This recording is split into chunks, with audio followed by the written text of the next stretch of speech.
Hey everyone, and welcome back to another industry report. So, EA are back in the news, and it's for decently interesting reasons, because it seems they have a massive value play in the works, one that is heavily rumored by one of the more reliable, I'd say one of the most reliable sources when it comes to things like this.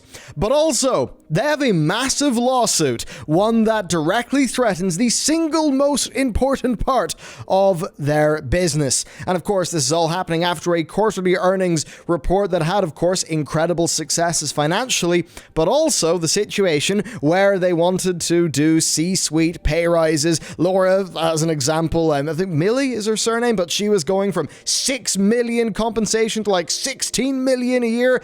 And of course, that was voted down by shareholders. So I think it was just an advisory vote, but I think the point does stand.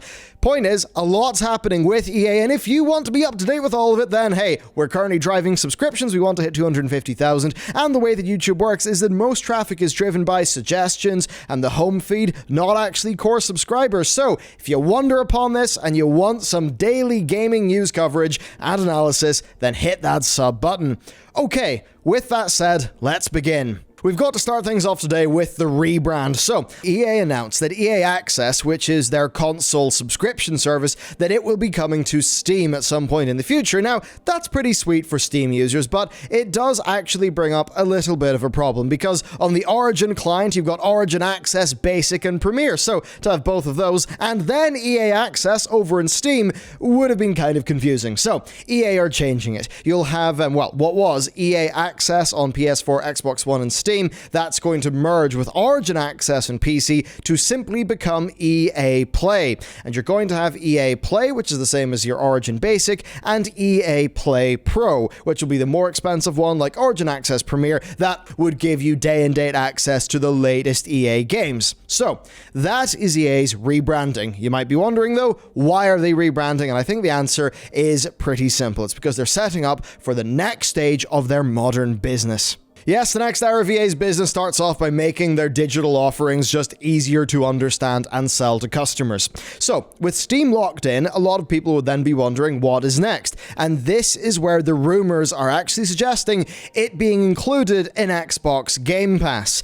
Now, these rumors come from a combination of comments from the Xbox boss Phil Spencer and VentureBeat's Jeff Grubb. Now, the thing there that you should know is that Jeff has been very in the know and very accurate in the past.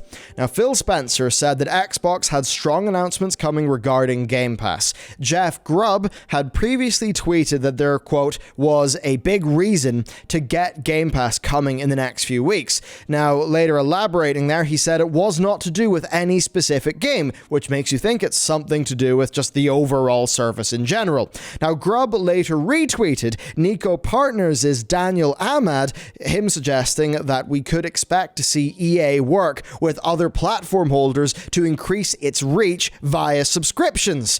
And this is where the more spicy thing happens, because then Grubb responded to a request for elaboration by simply saying, "I'm ready to play." Now, you have to remember, what did EA just rebrand all of their different offerings to? EA Play. Jeff Grubb does a bunch of teasing and then just says, "I am ready to play." Now, the timing there of that was right in line with the rebranding announcement. And of course, what did people read into that? Well, let's just do some spelling. READY to play. So EA Play is kind of there. That's how a lot of people read it. Now, this is, of course, all speculation at this stage, but Jeff has been pretty accurate. You did have, of course, Phil Spencer teasing there would be a major announcement, and you also had Daniel Ahmad saying that we can expect something else to happen there. So overall, I would say it's looking decently likely as far as rumors go that this could happen. And certainly EA Play joining Game Pass would be a decent win for both of them. It would increase everyone's reach and increase the value proposition to customers. For Microsoft, the strategy here would be decently obvious, especially in light of Halo Infinity. And on that, well, of course, there's even been some rumors that that game is going to be like 2021, 2022, like could even be later, and that it's just a big mess. We need to dive into those rumors a bit more, but the point does stand that there's really not much of a day one reason to purchase the new Xbox hardware, other than if you want to play third-party games at a higher resolution and a higher frame rate. And certainly as somebody who's upgraded a graphics card in the past, I can say that's actually a pretty good experience. But still, for many customers, they are looking at both teams and they're seeing, well, The Last of Us Part 2 happened and did really well commercially. Other things aside, Ghost of Tsushima did really well. Spider-Man did really well. I've got Spider-Man Miles Morales in day one. There's all these great reasons to be Team Sony. And Microsoft are sitting there just being like, well, we've got Game Pass. Now, the thing there is that Game Pass is a stupid value. It is such good value for money. And if you then add in EA Play, you're going to have an absurd value because EA Play actually does have quite a lot of games. So the number of games would actually be included there would be pretty wild. And overall, I think the thought there is that for somebody who is looking for a console for general third-party video games, so your Battlefields, your Call of Duties, your FIFAs, that perhaps they want to make Xbox look like the ideal option with the highest value and the most flexibility. And certainly that would, I'd say, be Microsoft conceding that in the short term, they're going to lose the exclusives game, but in the long term, it's about providing a lot of value and having that more general audience play, and it does seem like that could actually work for them. Still, though, there's no point in fully analyzing this until we actually find out what is literally happening, so let's hop over from Microsoft back to EA and what their plan could really be here. On the face of it, it all seems like dastardly good value for consumers, and in many ways it is, and in other ways it's also quite good. It is more games on more platforms. If you're on Steam, you want to play an EA game, there you go, you can. But at the same time, EA's subscription strategy has actually, for, well, pretty much always been to allow players to try to play as many games as is possible, in many ways in the hope that they get hooked on what can drive recurrent spending. And should that happen, should they be interested in the recurrent spending, then your Origin Access in the past, EA Play Now, does actually give you a discount on the digital items that you purchase. Now this works for FIFA, of course, which is going to be the main one. It also was the plan for Anthem, and it did work for Anthem, but of course nobody really played that much of Anthem. But the plan there was to get people into FIFA, into Anthem, and drive that spending. Now EA expanding EA Play to Steam while making it easier than ever for people to sign up, that's going to be really good for people who just want access to that content library, but also it's a pretty good part of EA's overall strategy, hopefully funneling people into those recurrent spending opportunities. Of course, that all seems on the up, but there is the lawsuit, and that lawsuit very much is tied to recurrent spending.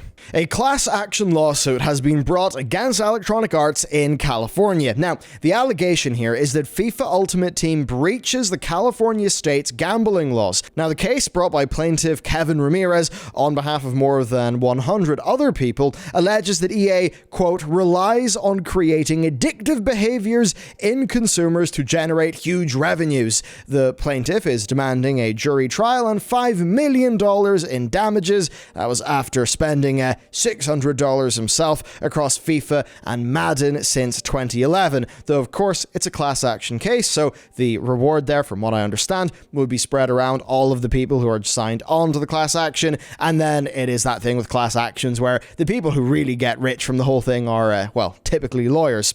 But still, it's a fairly major thing going on, I'll say that much. Now, more generally, the case is claiming that Ultimate Team packs are loot boxes. They are loot boxes, and that loot boxes are gambling, and it urges the state of California to recognize them as such. Now, the thing is, there's currently no big legal consensus in the US on whether loot boxes constitute gambling, and of course, it's the USA, the United States of America. A lot of that stuff is, of course, devolved to the states. Now, under the California Penal Code, an illegal gambling device is defined as, quote, a machine, aperture, or device where something of value is given to play, and the player may receive something of value by element of chance. Now, this is something that a lot of people, I think, would read and then think, well, obviously that's loot boxes, because a player can use a device to access an EA game, they can pay real money for FIFA Ultimate Team packs, and the pack will offer them a random chance to win something with in-game value. Now, it does look pretty clear-cut if the definition of receive something of value meant value to the recipient in their own perception and not a more sort of literal sense of cash dollar value. Because the thing is, of course, you can't cash out with FIFA Ultimate Team. So we'd actually have to see what the more proper legal read of that would end up being for this to actually be particularly relevant. Now, EA could be a bit worried that something could change here. They are having similar noises come up against FIFA Ultimate Team in multiple regions of the world. Now, that same law firm actually filed a similar suit against Apple back in June, and that's where it was alleging predatory practices in regards to how Apple handles loot boxes on the App Store and the extent to which they fail to warn or protect users. And yeah, that's basically what's going on. The lawsuit is just the latest in a long, long line of FIFA Ultimate Team things that are going on. And maybe it could be that EA feel like the writing's on the wall there. I mean, there's a lack of legal consensus around the world, and that's one of the things that's let FIFA Ultimate Team kind of continue just unobstructed. But there are situations like in Belgium where if you want to buy some foot points, you can't, because, of course, it runs afoul of the region's gambling laws. And that's the thing. We're getting to the stage now where more and more governments are actually waking up to the harmful effects of loot boxes and how some of this stuff is actually orchestrated in games. Of course, this case from Kevin Ramirez, and, you know, the others, the class action, it references things like the Belgium loot box ban and the most recent report published by the UK's Digital Culture, Media and Sports Committee back in September, which, of course, we cover in the channel as well. And really, if attitudes begin to take hold in the US market that have been taking hold in other places, it would be pretty bad for the likes of EA. Now, to be honest with you, I just doubt things like that actually happening much. I guess if it was to happen somewhere, maybe it would happen in a state like California, maybe, but it's sort of hard to tell. It could just be that EA, though, are trying to diversify their businesses more broadly.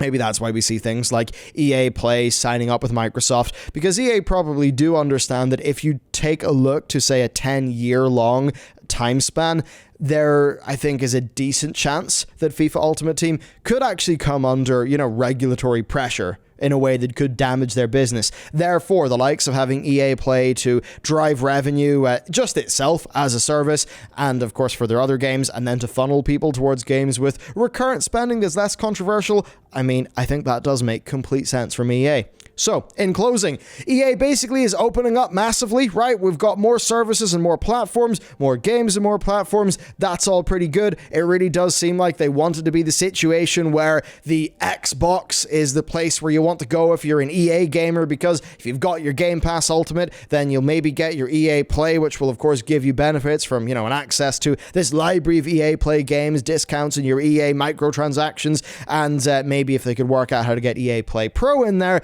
maybe just direct access to the new FIFAs and Battlefields and things like that.